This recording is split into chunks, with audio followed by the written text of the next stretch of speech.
Good afternoon, I'm Daniel Zsalinski. I am so happy to be here. Really, this is a dream come true. So, what to talk about today? You've seen 100 tech CEOs take this stage, same blue Oxford shirt, same nondescript dark blazer, same voice that sounds like it was calibrated for podcast intros and smart fridge commercials. Really, sometimes we all look alike. You could probably interchange us throughout each one of these talks, to be honest. It's all a uniform, meant to make them seem more approachable, more one of us. But I'm not like those guys. And let me explain why I'm different and why my company is different. I've lived in the wiring, I sweat coding. My wife will tell you it is probably the most important thing to me, and she'd be right. I felt the buzz of code in my bones since I was a kid. I grew up in a town where the biggest technological breakthrough was when the laundromat got Wi-Fi. My dad fixed fax machines, which for the record are still used in hospitals and vacuum repair shops, and my mom wrote COBOL in our basement. Not for fun, for the county government, at night after her shift at Walmart. My toys weren't Legos, they were circuit boards I wasn't technically supposed to have, scraps from local repair shops and private Catholic school dumpsters. I didn't build a robot dog, I built a chat bot that simulated my real dog's emotional indifference. And when it ignored me, that's how I knew it was working. I didn't grow up thinking I'd become a tech CEO. I wanted to be an astronaut or a magician or maybe one of those guys who invents a new flavor of Doritos. But when I wrote my first Python script that accidentally crashed my middle school's weather station, that's when I knew I could break systems and maybe, just maybe, rebuild them better.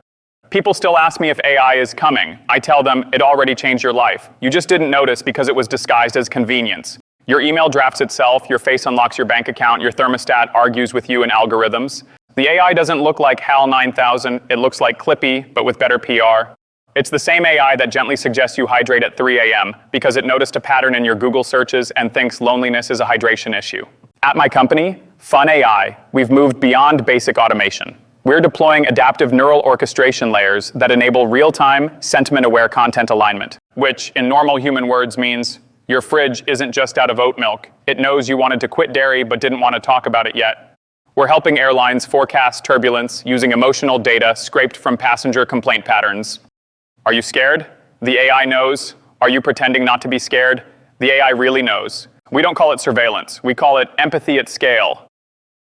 We ran a pilot program using AI to pre-write apology texts for people in early stage dating.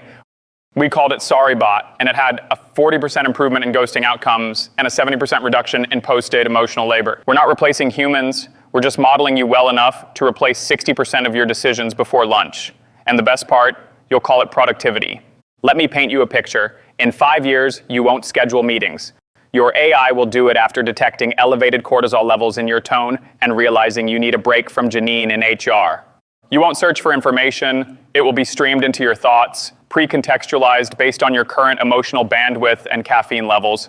We're building large language models that don't just respond, they anticipate. Our prototypes already generate dream content based on subconscious inference. You thought you dreamed about your ex by accident? The model knew you were going to do that last Tuesday, and we used to say dreams were the last private thing we had. But what is a dream if not unstructured data with poor UX? We're helping people optimize their subconscious for brand alignment. Imagine waking up refreshed and ready to pitch.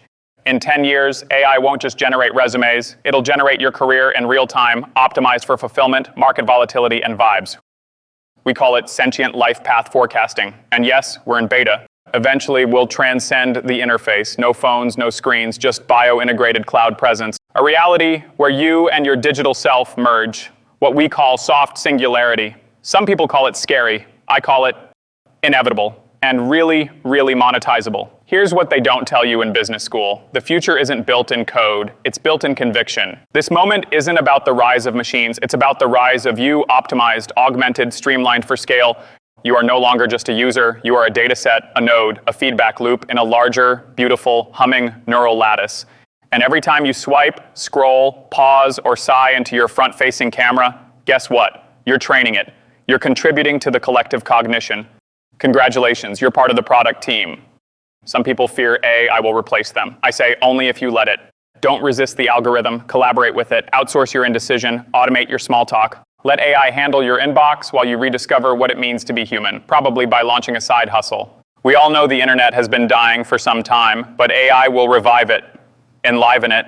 The singularity isn't some future flashpoint, it's now, it's here, and it's a mirror. The mirror isn't glass anymore, it's code. It doesn't reflect you. It reflects your potential earnings, your attention span, your brand heat map, and if you stare long enough, it'll offer a subscription upgrade. So the real question is, are you ready to meet the optimized version of yourself? Because she's been waiting, and she already started a company, the new you. Let's go meet her. Thank you.